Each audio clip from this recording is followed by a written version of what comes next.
நமது தமிழர்களுடைய தேசிய மரம், நம்ம தமிழ்நாட்டுடைய தேசிய மரம் பனைமரம். அந்த மரமே இந்த கோவிலில் ஸ்தல விருட்சமா இருக்கிறது ஒரு பெரிய சிறப்புடையது. திருநீலகண்ட நாயனார் துணைவியோடு சேர்ந்திருக்கக்கூடிய ஒரு விக்கிரகம் இந்த கோவிலுடைய 63 நாயன்மாரில் இருக்காங்க. அது ஒரு சிறப்பு வாய்ந்தது. 2021 மகா கும்பாபிஷேகம் நடந்தது. அதை தொடர்ந்து இப்போ 2025 இப்போ செய்கிறாங்க.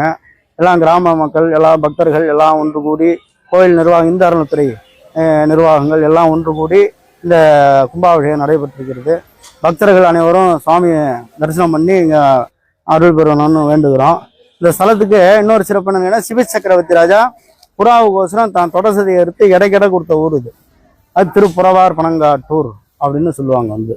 புறா நிறைவுற்றதுனால புறவாம்பிகைன்னு பேர் அம்பாளுக்கு. மெய்யாம்பிகை சத்தியாம்பிகைன்னுவாங்க. சத்தியமாக யாரு வாழ்க்கையில துணிவோடு இருக்காங்களோ அவளுக்கு அம்பாள் அருள் செய்கிறதா வரலாறு. எல்லா விதமான நன்மைகளும் வளங்களும் பெறணும்னு சொல்லி இறைவனிடத்துல வேண்டி, இப்ப சுவாமிக்கு அம்பாளுக்கும் நவாக்னி, நவகுண்ட பட்சம்னுவாங்க. சுவாமிக்கு 9 அக்னி, அம்பாளுக்கு 9 அக்னி, பரிவாரங்களுக்கு 15 அக்னிகளாக போட்டு இப்ப மிகவும் சிறப்பான முறையில இந்த 2025 கும்பாபிஷேகம் நடைபெற்று கொண்டு இருக்கிறது. எல்லாம் விழா குழுவினர்கள், கிராம மக்கள், இந்து அறநிலைத்துறை எல்லாரும் சேர்ந்து இந்த நிகழ்ச்சியை சிறப்பாக நடக்கிறாங்க. பக்தர்கள் அனைவரும் இந்த கும்பாபிஷேகத்தை கண்டுகளித்து அருள் பெறுமாறு கேட்டுக்கொள்ளணும். இந்த பனையபுரங்கிறது பனை நிறைந்ததுனால இந்த ஊருக்கு பனையபுரம்னு பேருங்க.